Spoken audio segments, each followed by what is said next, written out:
High viewers, 10,000 ரூபாயில ஒரு புதிய கம்ப்யூட்டர் வாங்க முடியுமா? வாங்க பார்ப்போம். ஒரு கம்ப்யூட்டர் அசெம்பிள் பண்றதுக்கு தேவையான விஷயம். Keyboard, mouse, monitor, cabinet, SMPS, hard disk, memory, mother board, processor. உங்களுக்கு ஈஸியா புரிய வைக்க இது எல்லாத்தையும் எக்ஸல்ல போடலாம். இப்ப என்கிட்ட 10,000 ரூபாய் இருக்கு. இப்ப இந்த பொருட்களோட விலையை ஆன்லைன்ல பார்ப்போம் வாங்க. கீபோர்ட் மவுஸ் ரூ. 695, மானிட்டர் ரூ. 2,239, கேபினெட் ரூ. 889, எஸ்எம்பிஎஸ் ரூ. 699, ஹார்ட் டிஸ்க் ரூ.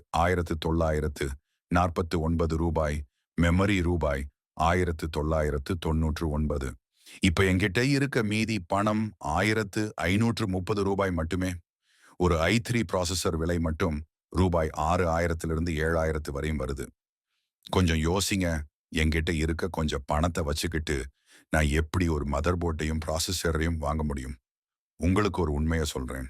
நிச்சயமா 10,000 ரூபாயில் ஒரு புதிய கம்ப்யூட்டர் வாங்க முடியாது. அப்ப மார்க்கெட்ல எப்படி 10,000 ரூபாய்க்கு ஒரு புதிய கம்ப்யூட்டர் கிடைக்குது?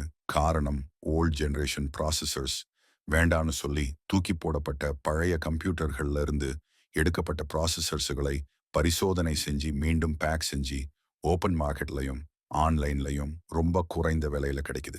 இந்த மாதிரி ப்ராசஸர்களுக்கு தேவையான புதிய மதர் போர்டு ஆன்லைன்ல வெறும் 1,500 ரூபாய்க்கு 1 இயர் வாரண்டியோட கிடைக்குது. அது மட்டும் இல்லாம இந்த மாதிரி கம்ப்யூட்டர்கள் பயன்படுத்துற பொருட்கள் எல்லாம் தரம் இல்லாத பொருட்கள் மட்டுமே. என்ன கேட்டீங்கன்னா, இந்த மாதிரி கம்மி விலையில் கிடைக்கிற கம்ப்யூட்டர்களை வாங்குவதை தவிர்ப்பது நல்லது.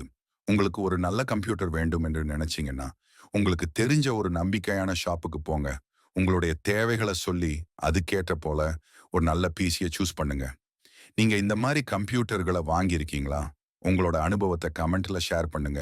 மேலும் இந்த மாதிரி தகவல்களை தெரிந்து கொள்வதற்கு ஜெய்நெட்டை ஃபாலோ பண்ணுங்க.